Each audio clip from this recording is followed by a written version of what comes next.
Eu passei momentos difíceis na vida, né? O primeiro foi com relação ao campo da saúde, né?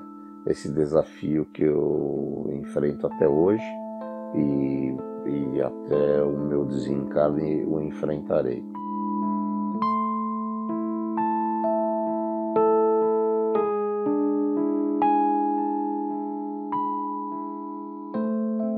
Para quem não conhece a religião espírita, a doutrina espírita, não tendo esse consolo, acho que é um pouco mais difícil suportar, né?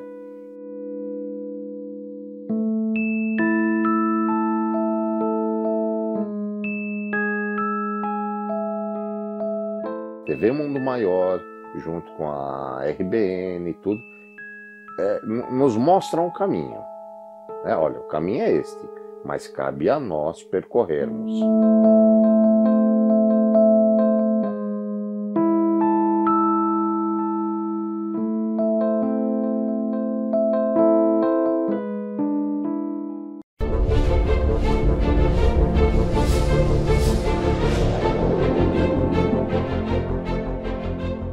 Olá, meus queridos irmãos, amigos e telespectadores da Rede Mundo Maior.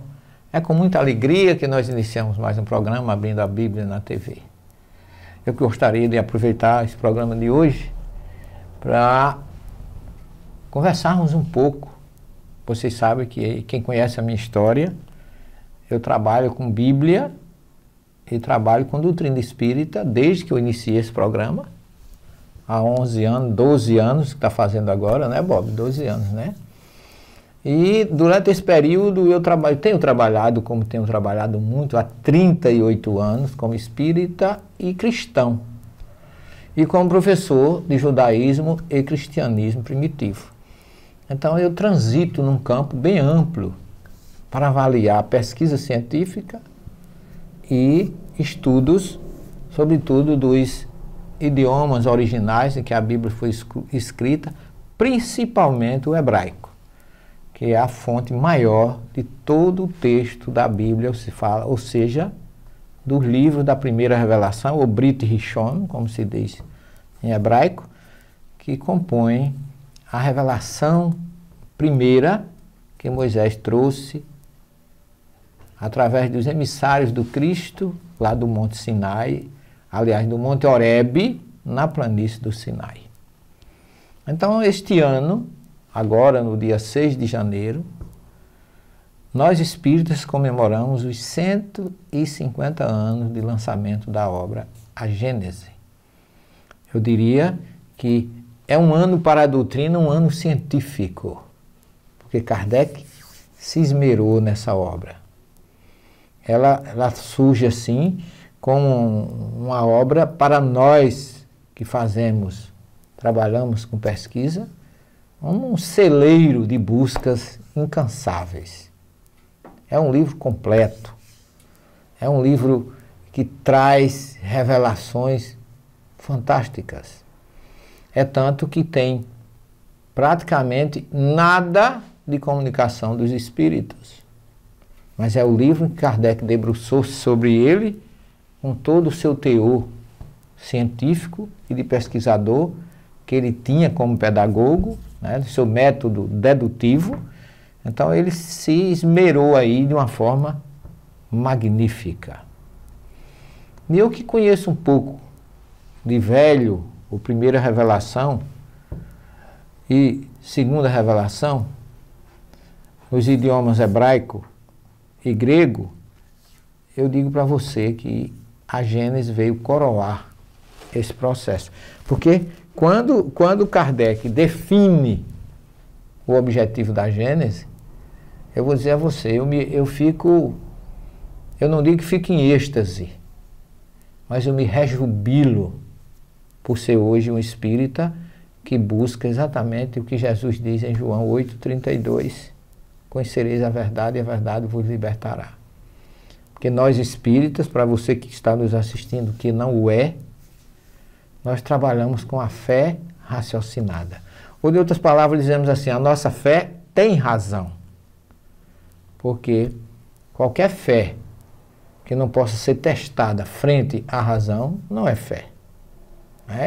Tem que ser testificada pela ciência, e Kardec, logo no primeiro capítulo da Gênesis, ele deixa bem claro a importância de que ciência e espiritismo devem caminhar lado a lado.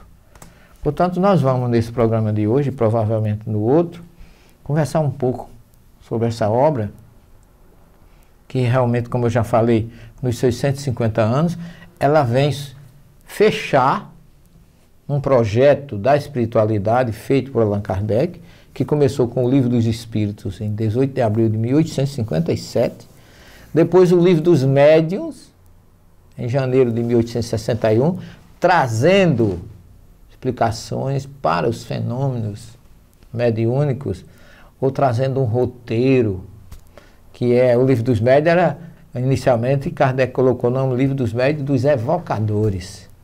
Então, para que nós tivéssemos assim um roteiro para saber como se comunicar com os espíritos através da faculdade mediúnica daqueles que estivessem interagindo conosco via, logicamente, os espíritos.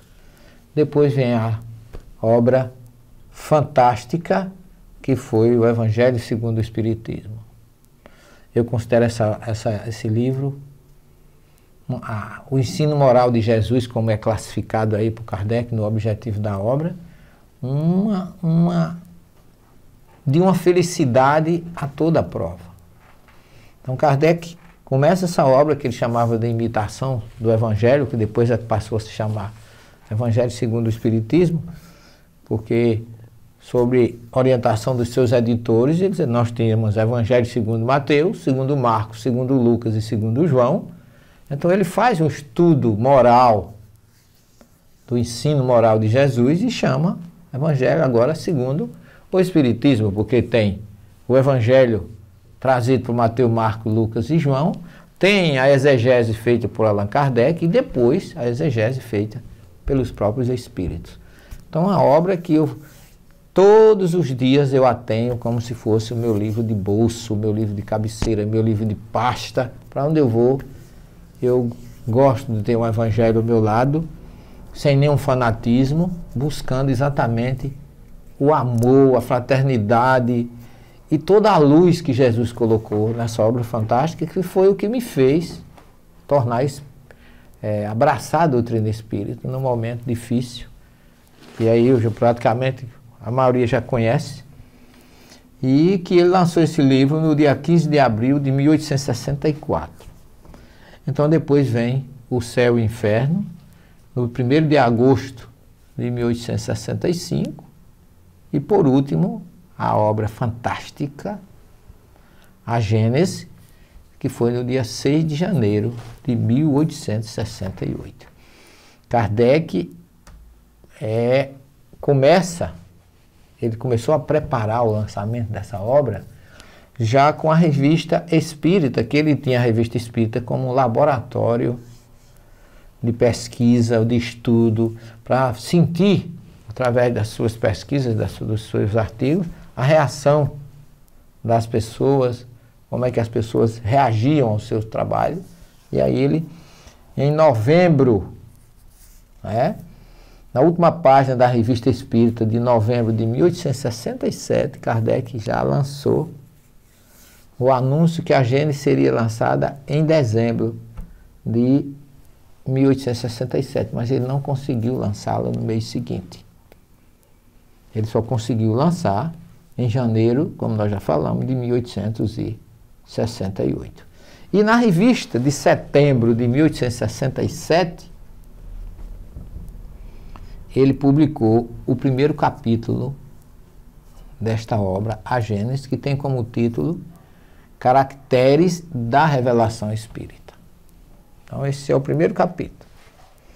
E a revista de janeiro de 1868, no seu 11º ano, o seu primeiro número de janeiro informava que o livro estava à venda já desde o dia 6 de janeiro de 1868. a obra fez tanto sucesso que um mês depois Kardec já lançou uma outra edição, ou seja, uma reimpressão. E até o final do ano ele lançou mais 2, o que foram 4 edições num ano só. Até o final de 1868, ele já tinha lançado 4 edições dessa obra. E aí Kardec recebe uma mensagem do Espírito São Luís no dia 18 de dezembro de 1867. Essa mensagem foi através do médium Derlian, que era secretário de Kardec. Ele diz assim, o Espírito São Luís: com este livro, o Espiritismo entra na nova fase. E esta preparará as vias da fase que se abrirá mais tarde.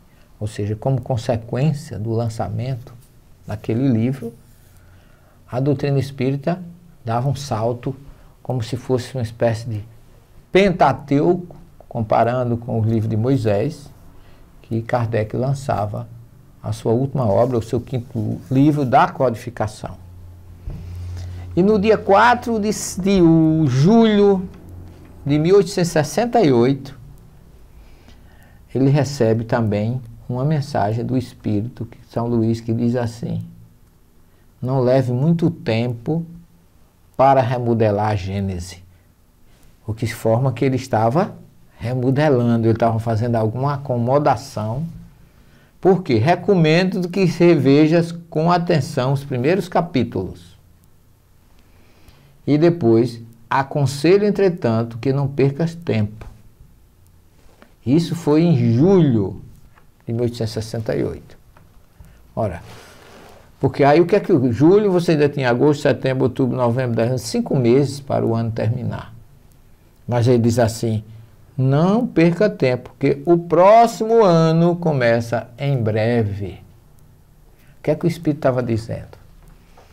Dá para a gente entender que, como Kardec desencarnou em março de 1869, que o Espírito São Luís, já sabendo disso, avisou de que ele fosse breve, de que ele não perdesse tempo, porque quando ele diz assim, o próximo ano começa em breve, em julho, o próximo ano já começaria em breve, mas essa referência significa que o Espírito São Luís já sabia que ele ia voltar para a pátria espiritual, então queria preveni-lo que ele não perdesse tempo nesse seu trabalho, que realmente ele fez tudo o que era necessário para que a obra deixasse conosco toda a sua essência, todo o seu conteúdo, tudo aquilo que era importante para nós hoje usufruirmos dela. É uma obra que eu digo para vocês, eu me encanto com essa obra.